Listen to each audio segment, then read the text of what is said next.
Thank you, everybody, for joining today. Today is May 22nd, Global Shiatsu Virtual Gathering, number 20. We've been doing this since April 20, 2020, after pandemic started. We thought we're gonna just have fun, good time, have a Shiatsu reunion, but it's getting so much more. We are having a great presenters like Liz and so many others. They are really sharing their soul, their knowledge. Years of Shiatsu practice, years of Shiatsu training. We are so grateful to everybody to join our platform. So today's presenter is Alice. She's gonna share Sei-ki. Let's put the hands together and let's unite our mind together. Let's chant together.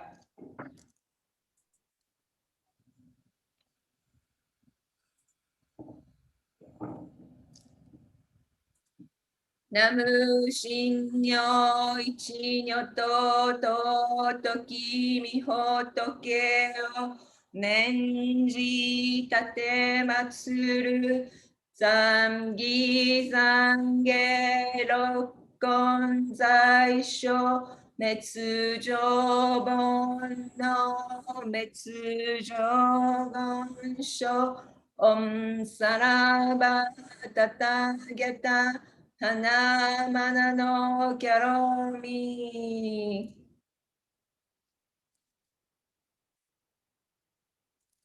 And let's reflect ourselves, how our yin-yang energy is working. Are we more balanced, or did I get crazy this week? Did we got angry instead of using our good energy as a creative, more positive ways? Let's just reflect ourselves and rebalance our energy going through today's presentation. So Alice she was a student of Nobuyuki Kishi Sensei. Kishi Sensei studied Masunaga Sensei and Namikoshi Sensei in Japan, and he developed his own style of shiatsu, which calls Sei-ki, Sei-ki shiatsu. I look at his book of cover, it says Shinshin Ichinyo, which means body and mind, body and soul are together. How can we be together, our mind, body, soul? How can we do it? So Alice give us some tips. It's such a deep of studies, but she's gonna give us some small portion of something we can take away home. We need to listen. We need to listen to Tsubo. We need to listen to ourselves. We need to understand how much is enough, how much is not enough. So Alice, please come up and please start. Please give us a short introduction about you. Okay, thank you. And thank you for inviting me. It's an honor. Yeah. You are carrying the tradition of Kishi Sensei. We cannot express the deep gratitude to you. We can keep Kishi Sensei's shiatsu energy alive and pass on to the next generations and generation. Your work is very, very important. Thank you for joining, Alice. Thank you. And thanks for everybody for coming today. What I thought I would do actually is do a little bit of practice together first. Wonderful. And then I'll talk, because really we're trying to, this is about feeling and experience, and we've learned to work on Zoom this year, but let's get some experience first. So I'm talking today about Sei-ki, and I use discipline and surrender quite often to talk about it. So I thought we'd start with a little bit of surrender. Kishi brought Katsugan from the Seitai work into, well, I mean, he in a way brought this into his work, and this maybe marks some of the difference between what he did with what his teachers did. This conscious surrender, which you can feel in the touch, so it's really part of the practitioner. So I want to do a little bit of that with you now. So I suggest that you get comfortable. I'm sitting more or less on the floor. But you don't have to, sorry, just moving around a little bit to get more comfortable. You don't have to sit on the floor. You can just do this sitting where you are, just to get a flavor of what I'm talking about conscious surrender. So just start sitting with you and close your eyes. I'm going to talk you through it. So first of all, just take a few natural breaths. Notice your breathing. Notice how you're holding yourself. How is that today? Do you notice any areas of holding or distortion? Perhaps you're holding your breath a little bit, or your abdomen. So just let that be how it is.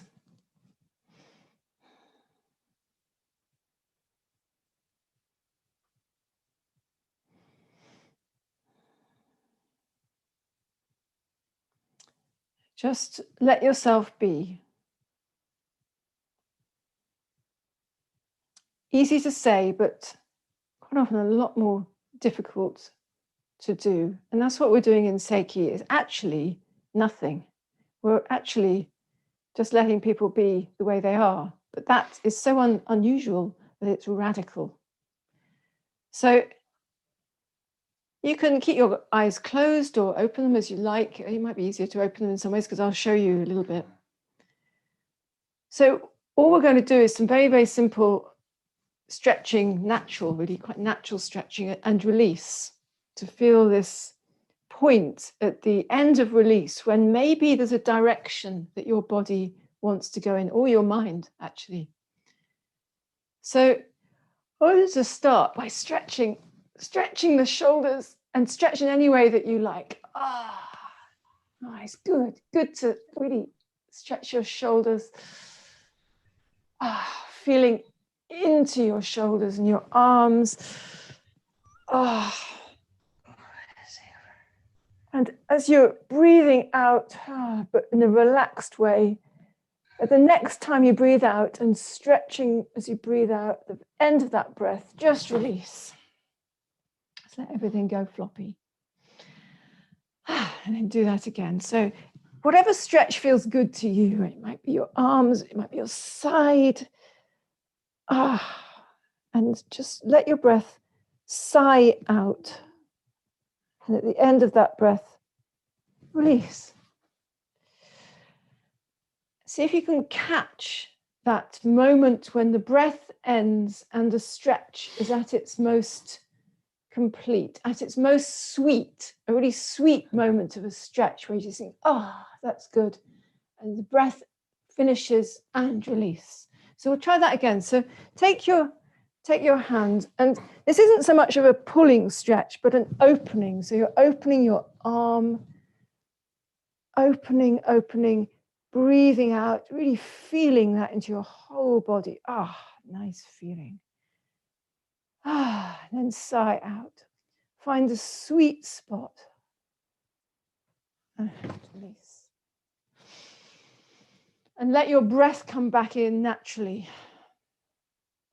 And again, the other side, stretching and opening. finding a sweet place in a stretch, opening your armpit, and then breathing out, opening, opening, and release. You may find, we'll do that again in a moment, you may find that at that moment of release, where you let it go, that there's something else wants to keep moving in that place. Maybe not, maybe you feel nothing there, but just see in that space of letting go, if there's any other feeling of it's a feeling of something wanting to go a little bit more maybe, or take you in a direction.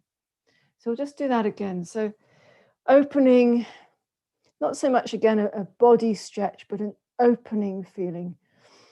To the end of the breath. Opening, opening.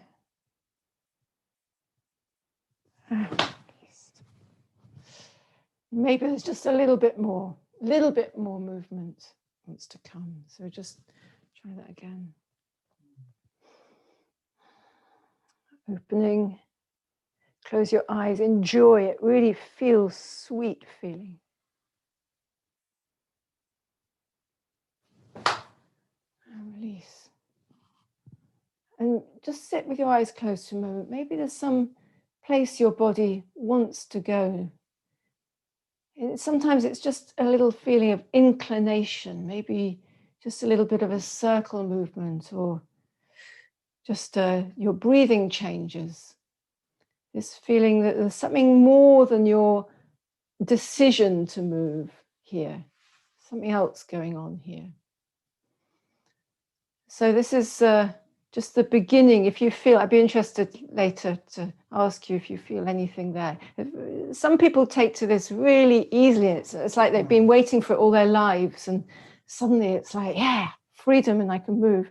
And for some of us, and I include myself in that, it took me a really long time to know what Kishi was talking about.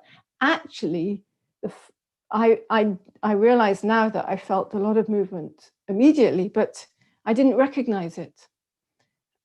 So it took me a long time of trying to figure it out to realize that it was nothing to do with figuring it out, and it was just happening anyway. It was just flow.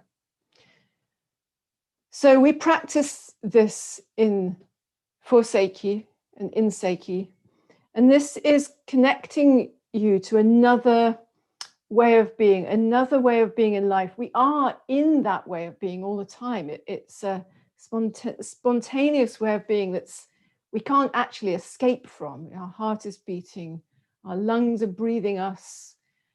We have an illusion of being in control, but as you know, that's not really what's going on here. But to become conscious of that and to be in flow is something that we have to relearn.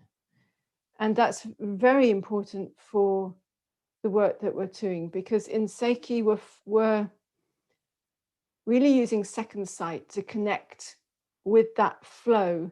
We're not doing anything. Actually, there's nothing to do to it. I mean, that's the joke. There's nothing to do to flow. There's nothing to do. There's nothing we could do to reality, even if we wanted to. This is the big joke about this kind of medicine. It's actually just recognizing what's there, what's true. So I'm going to bring my lovely assistant forward, and I'm going to show you a bit of Sei-ki, so that we just start as we mean to go on, really. So this is Whieldon, and he's, especially through lockdown, he's been my model on many occasions. So I'm just going to angle this. So I hope I get that angle right. And could you lie down there, please? Now, could you shuffle down a little bit that way? Your feet may be off. Thank you. So, what to do? This person, what we're meeting here is a life situation. This is not I'm not attempting to do a diagnosis. This is a life condition or a life situation. And I want to meet this person So this question here is how to break down the wall between us.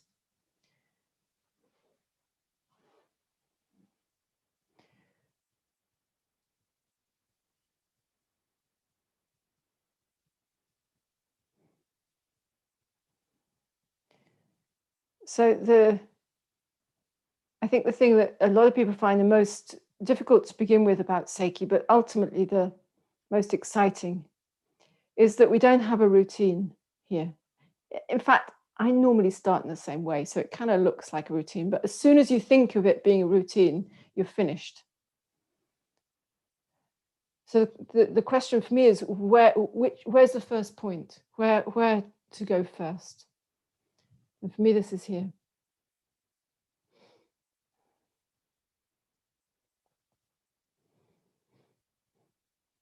And my question, even if I'm not asking it in words of myself, is what is this?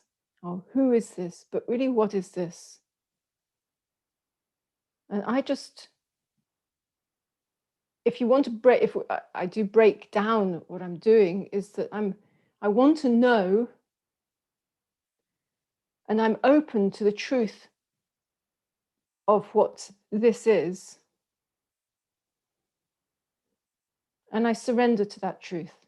Ultimately, there's surrender. So the discipline here, the discipline is in keeping my attention here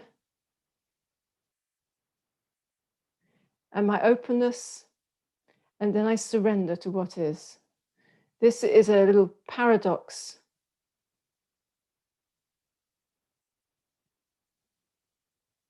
So already the breathing changes and there's a shift here, there's a turning.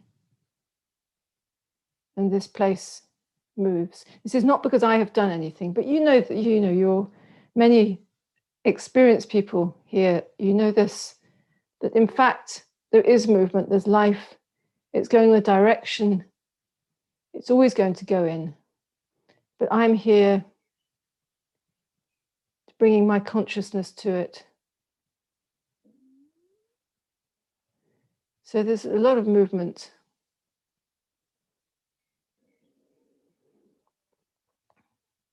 And my trusty assistant almost always goes to sleep immediately. So just waking him up cruelly. Because this is going into a different place, a different, his consciousness and my consciousness goes to a different, we enter a different door together. It's not quite sleep, as you know, something else. And I'm stuck here, actually. I'm glued. I could go elsewhere. There's a feeling of, yeah, but there's also here, because this wants this.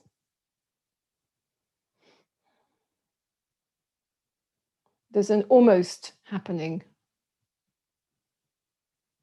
Okay, breathing changes, something opening more here.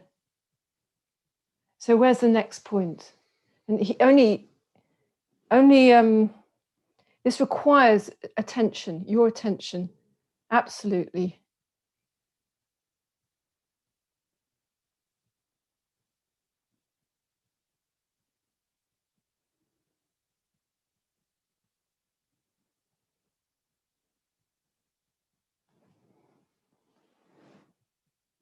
And space.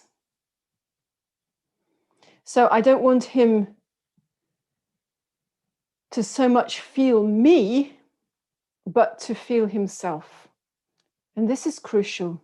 I think with so many things that we do, and certainly when I first started learning, and I've seen students do this, you want to, it's like you're worried they don't feel you, so that you're doing it a bit more because you're not sure if they feel what you're doing. So you've got to do it a little bit more. But actually, he doesn't want to feel me. He wants to feel himself.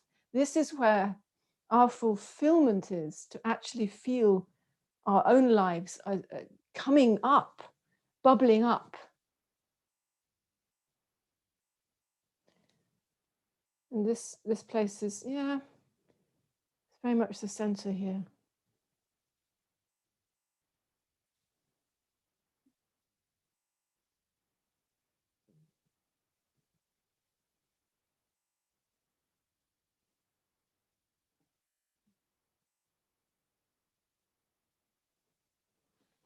I can't move around too much or I'll go off camera, but no, you're fine.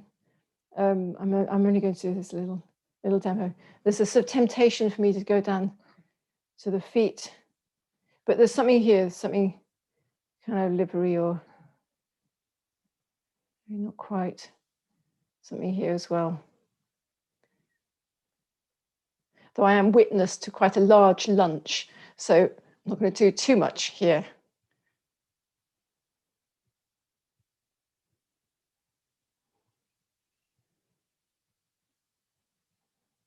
But yeah, so this here. So what I'm doing is following his pattern as it emerges.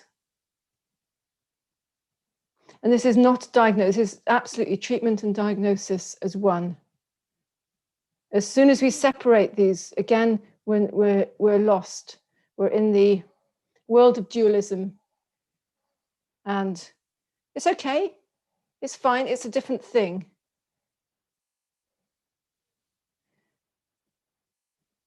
But what I want is to be clear about what I'm doing. And I'm not doing medicine in that sense. It's not to say it's not useful.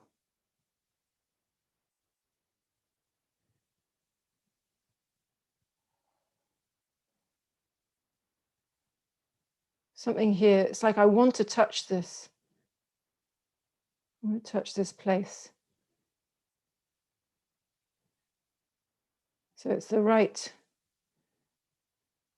timing, appropriate touch.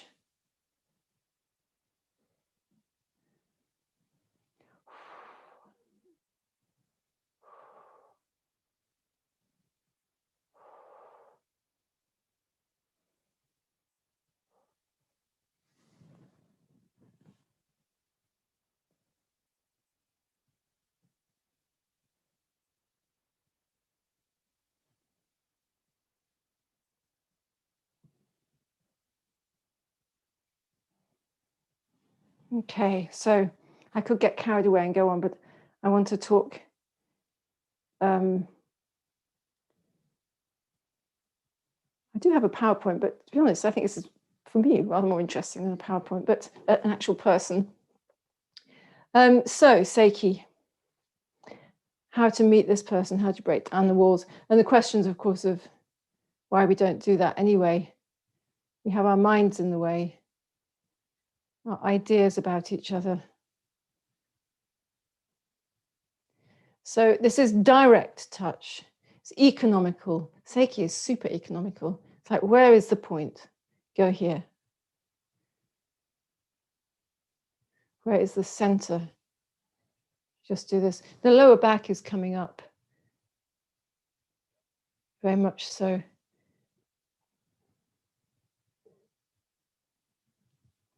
The chest.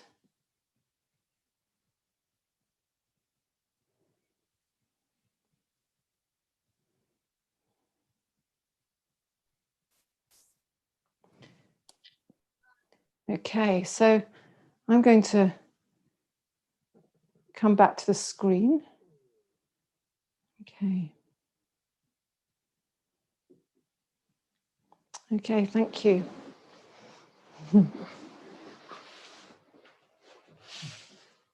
Okay, thanks. So,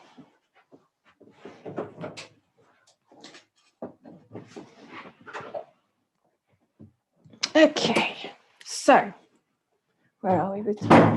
Oh, sorry, a bit loud. I am going to share my screen. And I don't know, if, Kumiko, if you want people to be able to ask questions while we go or not. So you tell me how that's going to, how you want to work. People ask questions at the end of your presentation. Okay, lovely. Okay. Questions. So how did he feel after you give Sei-ki touch? Do you want me to call him back? Shall I ask him? Please. Yes, hang on.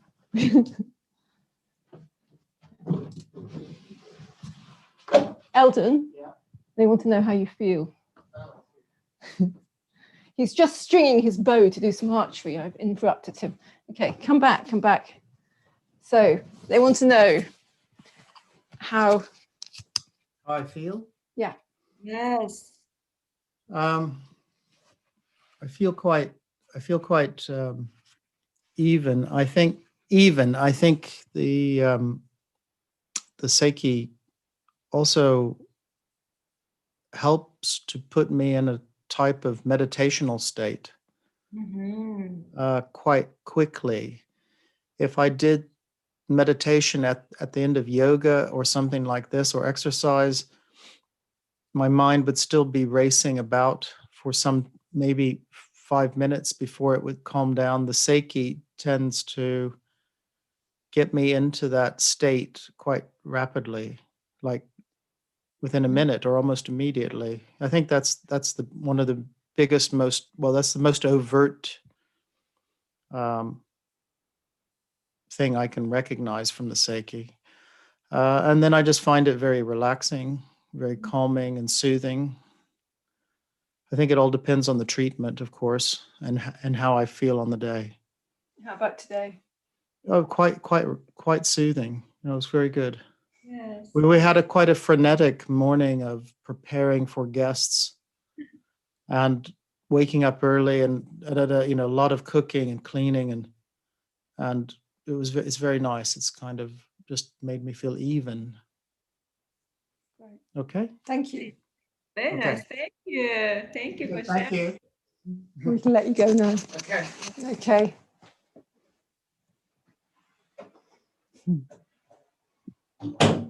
Okay. How long have I got to talk? Yes, plenty of time. Okay. Put Okay. your screen. It's right. It's beautiful. Beautiful. Thank Okay. you. Yeah. I shall share my Mhm. screen. So, Yes. this is Yes. Great. great. You got it. Good. So this is actually a picture of me. We were filming last September. I managed to get to Leipzig with my friend Renee, and we were filming an online course on surrender work on Katsugan. But I also came across this before Kishi with from a more Indian surrender meditation. So anyway, this is something I love doing, and I think people really enjoy the work of surrender. Yes. Yeah. So I was just putting a little bit about me because I've realized that I don't do this very often, and people seem to be interested. I hope that's right. So I came across Shiatsu first with, actually, I was cooking. I'd come out of school and I was taking a year out, and my father had a big conference center. He wanted it to be like Esalen, which on the coast, on the Californian coast. And it was in Devon in England, bit colder than California. But anyway, we had lots of teachers come, lots of people from America, including Pauline. And so I was cooking and she offered us cooks a treatment. And I thought, well, okay, don't know what this is. And it was just extraordinary. It felt like it blew a hole in me in a good way. My emotions were suddenly sort of all over the place. And I just immediately thought, I have to do this. This is just fantastic. I don't know why I didn't think I need to get more treatments. I just thought I have to do it anyway. But that's what I thought. I have to do this. And it turns out that, Pauline had actually been working with Kishi shortly before that. I found this out many, many years ago, later. So eventually I managed to start training in 1990. Actually, first of all, with Sonia Morisot, who had worked with your uncle and then was working in England. And I trained with the Shiatsu College in London because her workshop was full. But I wasn't so happy, it didn't match that first experience with Pauline. And so I was thinking, nah, I obviously I got something wrong there. It was okay, but I think I'm going to go and design clothes, actually. I thought that's what I'm going to do. And then I met Kishi, and everything, my whole career was in clothes design was destroyed. And I had to work with Kishi. There was no choice, because Kishi had truth in his hands.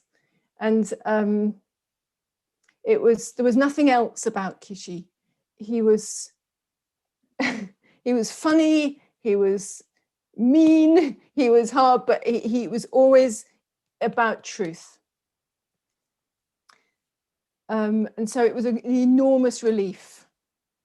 And this was in his touch. And it was possible with Kishi to be exactly the way I was. And that was a wonderful feeling. And not just for myself, I know this is true for many people.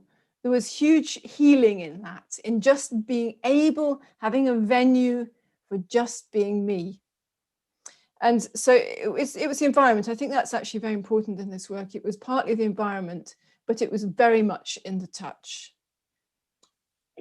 So eventually I just worked with Kishi after that, organized workshops, did all sorts of things with Kishi. And, we were, I think in some ways trying to find a project together. He thought it would be good if I learned how to make kimonos at one point.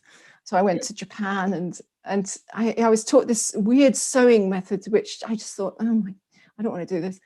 So that didn't work. But about a year or two later, he just said to me, "Oh, you write an article about whatever it was." And so I said, no, let's write a book. And he said, "Okay, let's write a book." So that's what we did. It was a bit painful and it was great. And that was published a year before he died. And I know a lot of people say, oh, he must have known he was going to die, but he didn't. He certainly not consciously. He was still making notes about the book. He had an idea that we should redo the book, because now he disagreed with things that we'd written, and he'd done more research, and it was a great experience, because also for him, he'd been in rebellion in some ways from Namakoshi and Masunaga for years, because it had been painful to leave Masunaga. It was a joint decision, and to go on his own and to carve out this new life for himself on his own.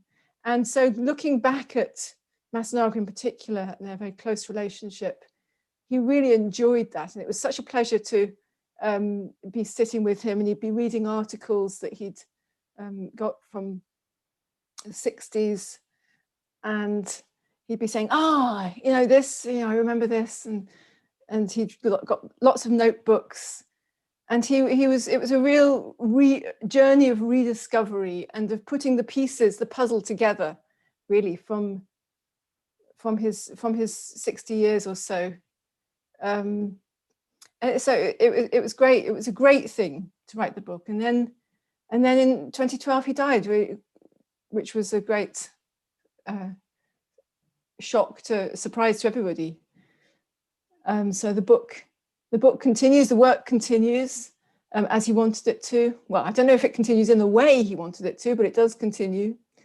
He may be turning in his grave, but let's hope not. So this is Kishi. This is one of his more serious photographs.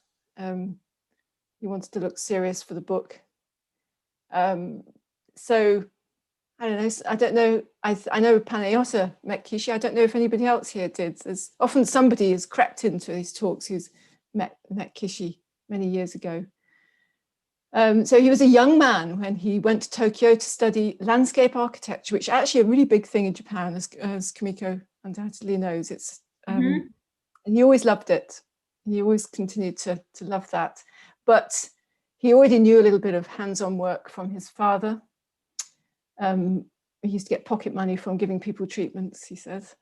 So when he went to Tokyo, he took the opportunity to train in Shiatsu as well, as one does. I suppose I did the same thing when I was doing my PhD. And but immediately he was drawn to Masunaga, and he studied with both of them at the same time, even though Masunaga's school was postgraduate. He crept in, but he finished his studies with Namikoshi, and I'm cutting a long story very short here. He really wanted to travel, and he was supported by Masunaga in that. And in 1971, he traveled overland, mostly through Russia, to Paris with just an address of a foot clinic. And I don't think he'd understood what the foot clinic was really about. His French was poor. Well, I mean, it became good. It was his second language, really. But he hadn't understood that he wasn't being expected to do shiatsu. He was being expected to deal with people's bunions and foot issues. Anyway, he quickly persuaded them that shiatsu was a good thing and was a great hit. But eventually, shiatsu just, he reached the end of wanting to do shiatsu. He had a big crisis in shiatsu, and felt that he was no longer developing. Really, on a personal level, his soul was no longer developing. And although his clients loved him, he felt that they weren't changing at a really fundamental level. So he completely stopped shiatsu and was doing a lot of spiritual practice. And out of that eventually came Sei-ki Soho. I think he called it Shinto shiatsu to begin with. And it's not Sei-ki shiatsu, it's a real departure from shiatsu. And that was in 1980. And from that point on, he still was in Europe a lot. He mostly taught in Europe, but he was in Japan on and off. So what is Sei-ki? The question that people ask, and it was always quite difficult to answer. So I'm having a shot here. See what Sei-ki was the other day for me. It's, as I said, seeing things as they are. And how is that therapeutic? Well, if I am recognized, everything changes. You know, almost all of our ailments, whether they're physical or mental, are actually attempts to communicate. They arise through failures in communication, and they are resolved through repairing relationship. Not so easy to do, but really very simple. So as I'm really seen for who I am, I can stop acting out. I can stop that pain. I don't need that pain anymore. I don't need whatever it is that's aberrant. But this is a deep level. This is not that I see how it is for you in your drama. I see how you are. I see you. And this is what Sei-ki is. So it's not medical. It isn't a diagnosis followed by a treatment. It's an I see you. I see you. I see how it is for you. And as I put here, we recognize that shining person buried underneath all the drama. And when you meet that person, they come to meet you. And there's nothing wrong with that one. There's nothing wrong with that one inside us. And that's what we see as health. Sei-ki Soho, we normally talk about Sei-ki because Soho is really the observation ability that grows over many years of doing Sei-ki. So mostly Sei-ki is the practice of setting up shop and doing our best to see things as they are. In Sei-ki Soho, and perhaps you could say a little bit, you find how things are. You can follow flow, you can feel flow, and recognize the distortion at a more clearly, such that you can walk with it, move with it. So it's not quite following, it's not quite leading, it's something in between, it's a together. So, Shiatsu and Sei-ki. So you could, it's possible to say that Sei-ki, well, it's certainly in the Shiatsu tradition, and maybe, I mean, I don't know how much it matters what the difference is and what the similarities are. In an important sense, it's not Shiatsu. It's certainly not Shiatsu. It's mostly in the West. It's a departure. It's a very clear, conscious departure from what Kishi was taught, and yet it comes out of what he was taught. And for me, it also comes out of my own experience as well. So we wrote the book together because we had a shared experience. And so it was possible to write a book together. Without a shared understanding, it wouldn't have been possible to understand and then to write what Kishi understood. So my work is also Sei-ki because of this shared experience. But it's no longer Shiatsu, but there is a family resemblance. And obviously in an important way, I mean, Kishi named it Sei-ki or Sei-ki Soho. It is Kishi's way, in the way that Masunaga's work was Masunaga's way as well. And well, some can be misunderstanding about this, because Kishi would always say you must find your own way, and absolutely that's right. But that doesn't mean going off and deciding, somehow changing it. Finding your own way is learning it to absolutely, strictly, and to the fullest way that you possibly can, learning the discipline. And it's when you reach, and I'm not sure that I'm claiming to have done this myself, but when you reach the point at which you have now learned everything you can learn from this discipline, it may or may not go in a new direction.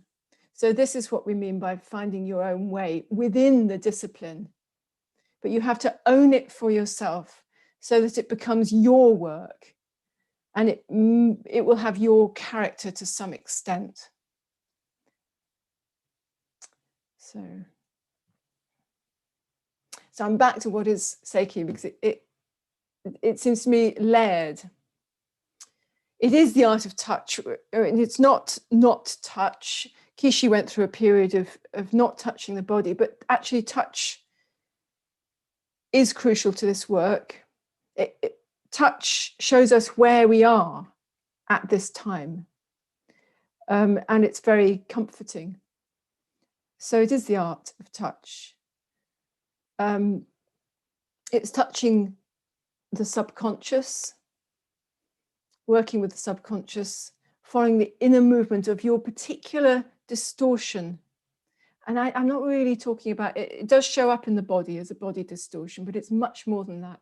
It's more like your life condition, the way you are in life.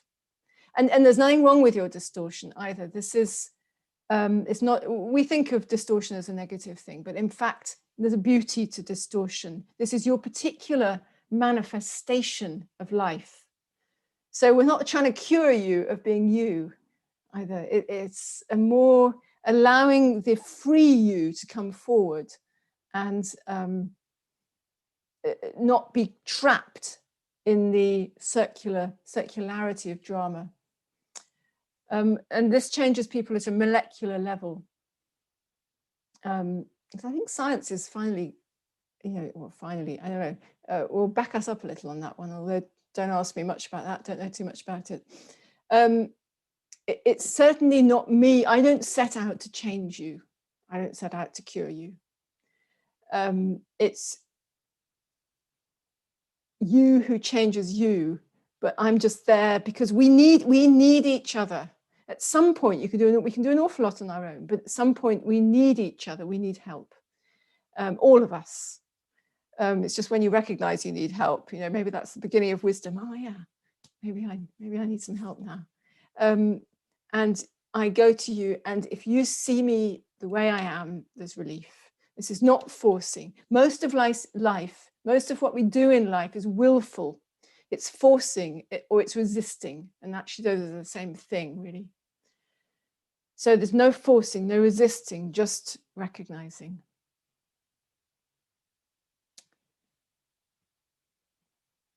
So back to discipline and surrender. There are two kinds of discipline. And I think most of us are more aware of the first, of willful discipline, through some forcing. And we need this. It's important. It's part of what it is to be human. It's decision making and making things happen and choosing to get up in the morning and do stuff. So, but we spend most of our time in this willful discipline. And I think, I feel that in some ways more and more, I've got a schedule and I've got to stick to it, and it's willful, willful, willful. But then there's the discipline of conscious surrender. And this is what we're about here. This is consciously tapping into surrender, as I've talked about before. And this is where Sei-ki is. And the more that you can allow that into your life and your touch, life really can open up and become more surrender. So even within my schedule, I can be surrendered. So I can't remember how long this thing is. I don't think it's very long. So Sei-ki touch and surrender. You surrender to how it is, surrender to invisible movement, and no mind. And no mind is no agenda. You're not giving meaning to things. It's not that there's no mind, or that you're not thinking, or you have somehow removed your ability to think. That's not what we mean. This is not awarding meaning to things, because this is what we habitually do. We give meaning. You look around the room and you unconsciously name things. That's that's a wall. That's the carpet. This is the foot of stone. So we can't help it. This is the sky. So we give meaning everywhere. And this is a sort of control mechanism. But life, if you've ever had the experience, I'm sure some of you have had the experience of finding that the meaning has dropped away from the experience or the thing. And this is a completely different way of experiencing life. And sometimes this can happen with pain, for example. The meaning pain can drop away from the actual experience. And it's no longer anything except an experience. So this is what we mean by no mind. So how do we train ourselves? This is Renee. It's back to our surrender practice. How do we train ourselves in the discipline of conscious surrender? It's a little bit of a paradox. You can't train yourself to not do. Not doing is not a way of doing something. It's the opposite of doing. So we can't even talk about it, because talking about things is a doing. So it's tricky one, that one. But nonetheless, we do our best to train ourselves in this. We use Katsugen, or surrender practice, as we're calling it. This in Katsugen, this comes out of Shinto, but you'll find it in all religious traditions. There's a Holy Spirit in Christianity, for example, or shaking work as well. Actually, there's quite a lot of shaking in Christianity, aside from that. But in Shinto, you've got Reido or Furubi. I don't know how to pronounce that, actually. Perhaps Kumiko can help me out there. Soul work, shaking. Gasho Gyoki, we use, we call it breathing by hand, and following the movement between our hands that becomes our whole bodies. This is great. Yeah. And Sei-ki is a practice. It's not like we have to do stuff to practice Sei-ki. Sei-ki is the practice. So Makisha, you say, well, why do you need to meditate? The Sei-ki is that's the practice. This is the discipline. Crazy thinking. So Sei-ki, is the practice. And breathing is noticing the breath, particularly with the person you're working with, not working with their breath, but the breath shows the whole life situation. So it's our breathing is the door to the subconscious. It holds our whole case, our psychological case shows up in every breath we take. And that's true for your clients too. You know, if you just watch them breathe, I mean, it might not have to do anything else, actually. It's key tip. You don't have to do anything except watch the breath and be with the breath. And the life situation just flowers, just shows itself. So I am starting actually with Panayota, who's here today. We thought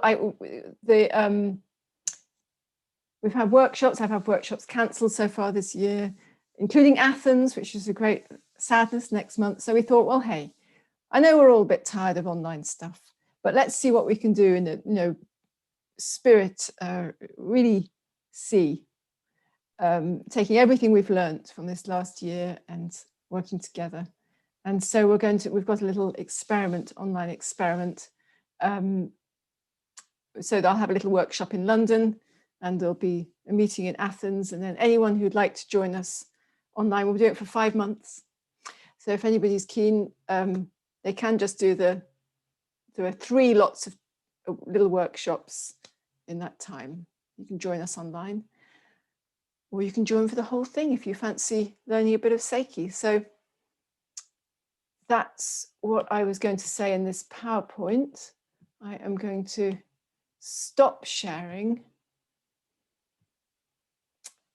and over to you, I think. I think that's probably enough of hearing me. So does anyone have any comments or questions? I'd be interested to, if anyone had any, it was a very tiny little practice at the beginning, but if anybody had any experience to share from the little bit of stretching we did, or any questions about the little bit of demonstration.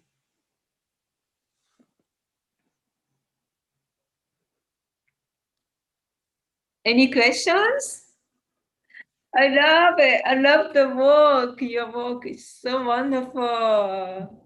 And your explanation is so great.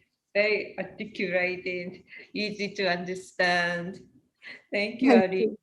Thank you. Yeah, I feel your breathing. I feel like I could breathe with you. There's a question in the chat from Ashley Steering. Could you explain a little more about workshop, please?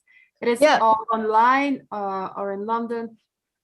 I've got a few places, because I'm just going to have a little workshop in London. There are places left, in fact, about 10 people I'm going to have. So that's going to be we've got 2 days in June, 2 days in October, and 2 days in November. And they're going to be live streamed. So anybody can join us from anywhere, but there's workshops real live workshops with touching people in London. And in Athens, the group will be meeting for practice days. So there is a group in Athens and a group in London. And the rest is online. And there's some online meetings and book clubs and things like that online too. So you're very welcome to join us, Ashley. It would be lovely to have you in London. Can we reach you through surrenderwork.com and Whieldon.com? Yes, it's Surrender Work is the most up to date. You'll find there's the workshop details on there, or Living in Resonance is a slightly, any of those. Just put my name in and you'll find them. And Ambria says, is this intuitive work? Well, you could say it's intuitive, but I don't want to say it. It's not really intuitive. I can see, to begin with, yes, it's intuitive. You have to follow some feeling, some inclination, some maybe feeling. But then it's that you see this and you know this is right. This is the point, comes up and shows itself. And that's not intuition. You've trained yourself to see. So intuition to me, and forgive me if this is not how you see intuition, is a little vague maybe. So there's nothing vague about this.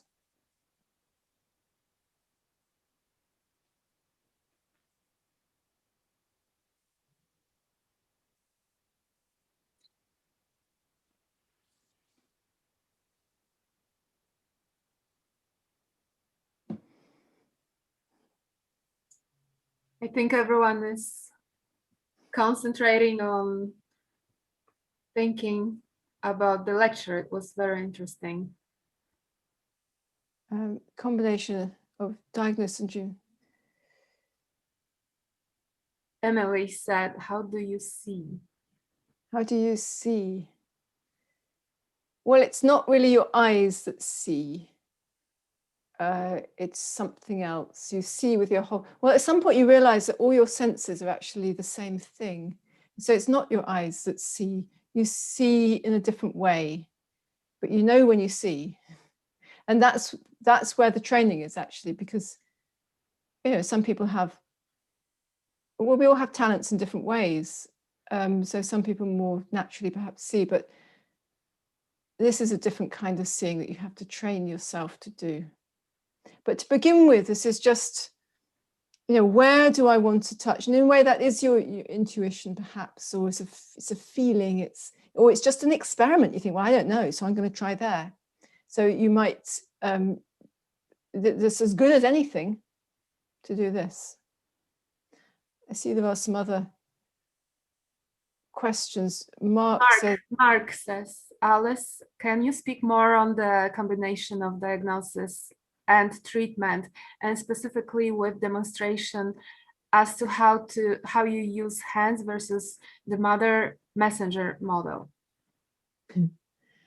There isn't, this is just appropriate touch. It doesn't matter how many hands, I mean, one or two, I guess is the usual, but whether you use one or two, it's whether you are in contact, whether you're really meeting this person and what appropriate touch is. So there's no rule here about whether you use one or two hands or whether there's a mother hand. This is just what's the appropriate touch. And there isn't a combination of diagnosis and treatment. There is no separation. So it's not like I've taken them apart and put them together. There's no separation. So that's conceptually, it's quite different. There's no possibility of taking them apart. It's only our language that tells us that we can separate diagnosis and treatment. We have this concept that we can, but actually that's rubbish. It doesn't map with reality. This is about how to meet this person. Panayota says, as I was watching you work on Whieldon, I realized how much I've missed Sei-ki workshops. Me too, me too. And Dawn has a question. Hi, Alice. Is there an intention in the non-doing? I know, yeah, I vaguely remember from my many years ago Shiatsu training, there's lots about intention. I just want to know. I just want to know the truth of this. And that's a very strong intention, actually. I intend to know, in fact. It's not that I want to know, I intend. So yes, in that sense, yes. But there's no, but the touch is just a big open question. This is research. What is this? What is this?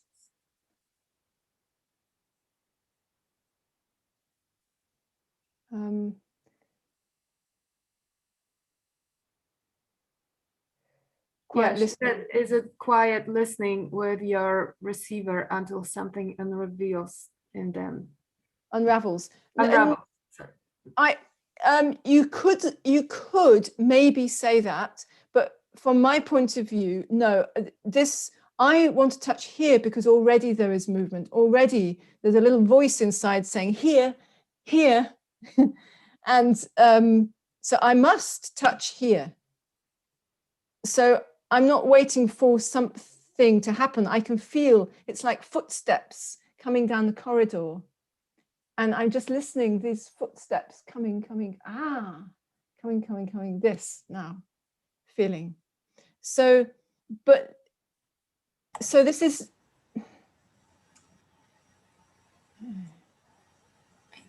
not so much listening until something happens, but this thing is happening anyway, and I am with it.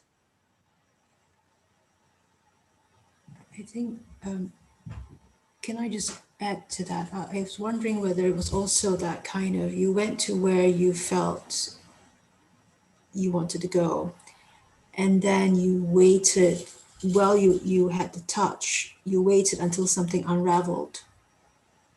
And then I know, I understand. Is that what you do?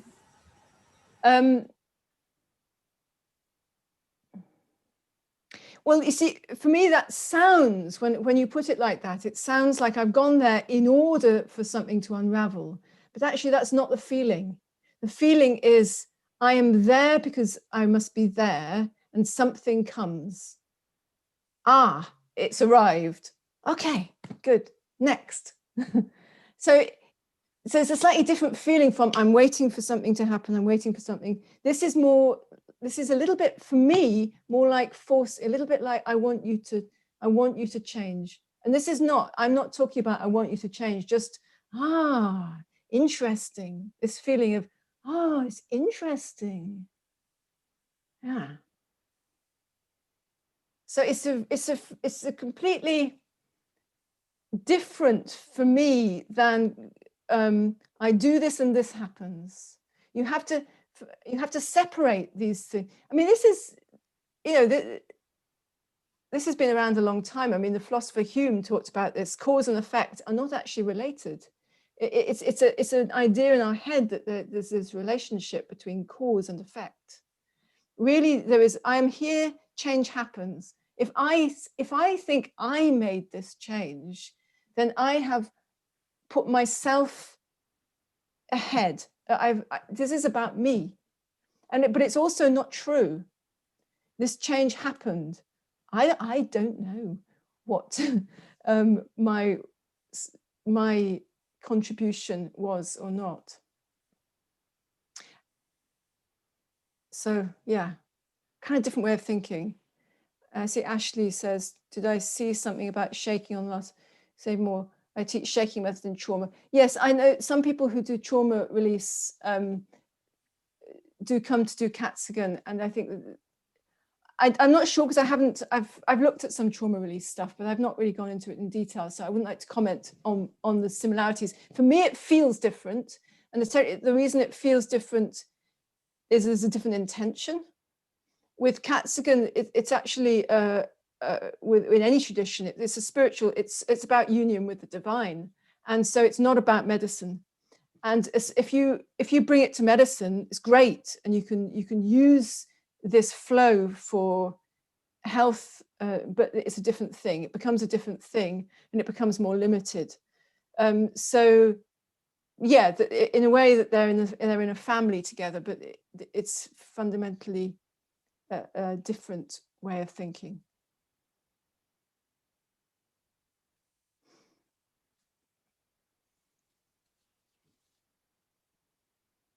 And Sei-ki for yourself, how can you do it?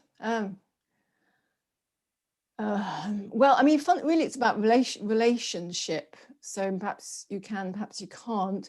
Katsugan for me is the closest thing to doing this for yourself, or gasho gyoki. This, yeah, you put your attention on yourself. You follow your own flow, if you like, and this is very powerful. So yes, but it's not exactly Sei-ki for yourself. It's a similar feeling, perhaps.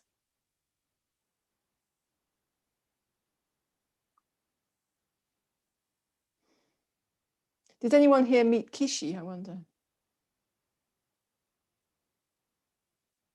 No. Yes, Joan. Where was that, I wonder? I was lucky enough a number of years ago, he came to New York and he did a tiny workshop. There were only 4 of us. And it was really great because after all those years of talking to Pauline and some of the other people who worked with Pauline in the early years who studied with Kishi, it was such a great experience to meet him in person. Yeah, you were very lucky. I remember him talking about that little workshop. I don't think he went back to the States after that. No, but I felt really privileged that I had the opportunity. Yeah. And then I met you in Evanston when you were teaching. Yes. Great. Oh, yes. So it's great to see you again. Yeah. Oh, Yeah, nice. and John told me I have to invite Alice. Yeah, I encouraged Kumiko. Kumiko's an old friend, and I encouraged her to have you come and join us. Oh, great. Well, thank you. So thank you. Yeah, oh, Great.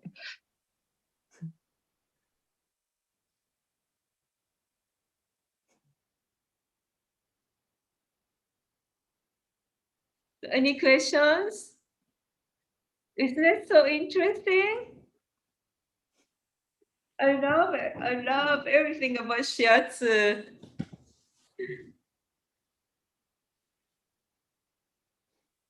So everybody's okay? Yeah?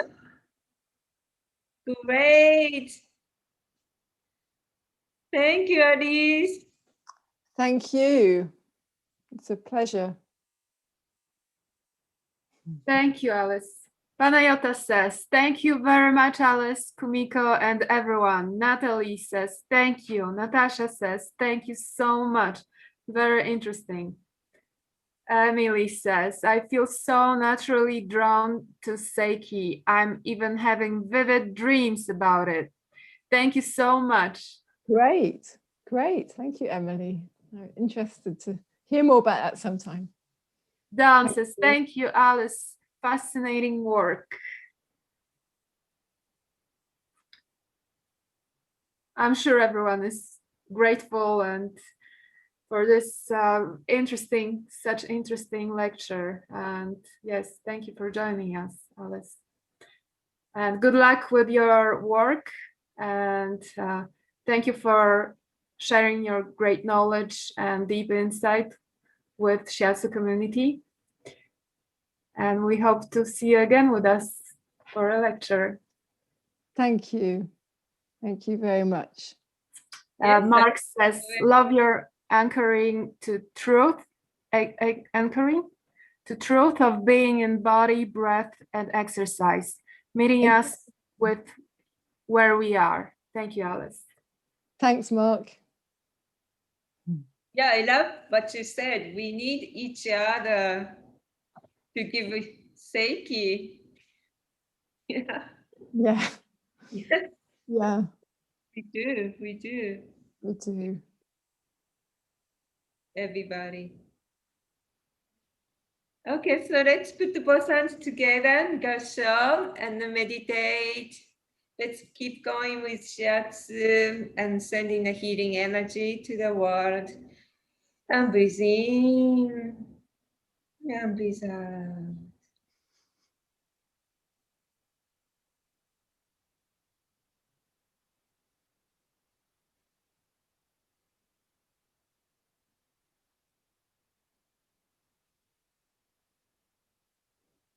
And thank you everybody for being here today.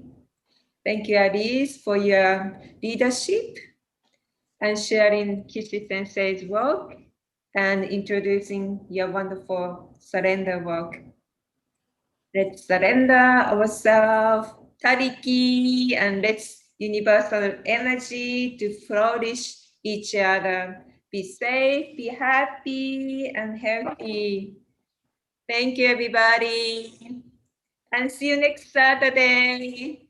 And then Wendy will be teaching starting next week on Tuesday. Ambria will start to teach.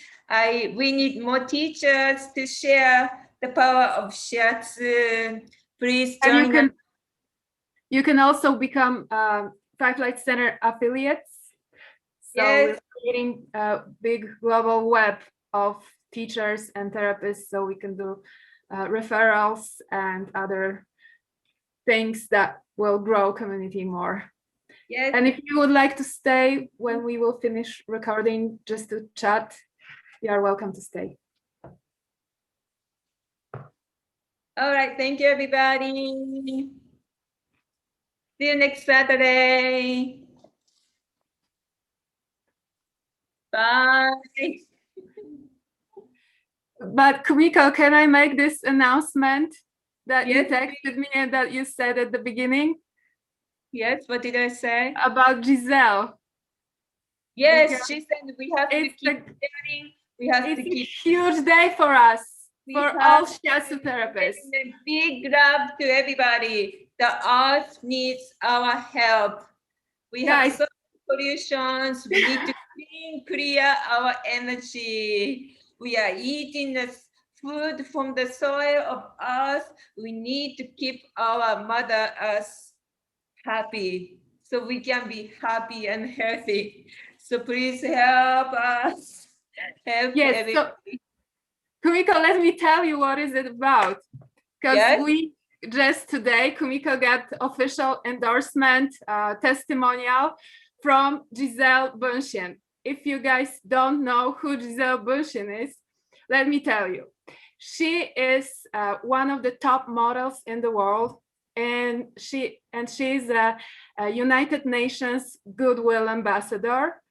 In 2014, she was announced by Forbes the 89th most powerful woman in the world. So, and she officially said, Shiatsu is the magic. You have to try it. Kumiko is the magician. Shiatsu is the magic. You have to try it.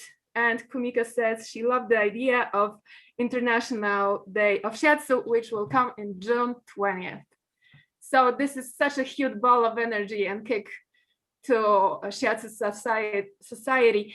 Giselle has on her Instagram channel 17 million followers. So imagine that, one post from Giselle and we have reached to 17 million people. I think it's more than Shiatsu practitioners around the world, right? We need a lot we are going viral. Yes, I love her. She has such a beautiful energy, kind heart. It's big heart. She cares everybody so much. Yes.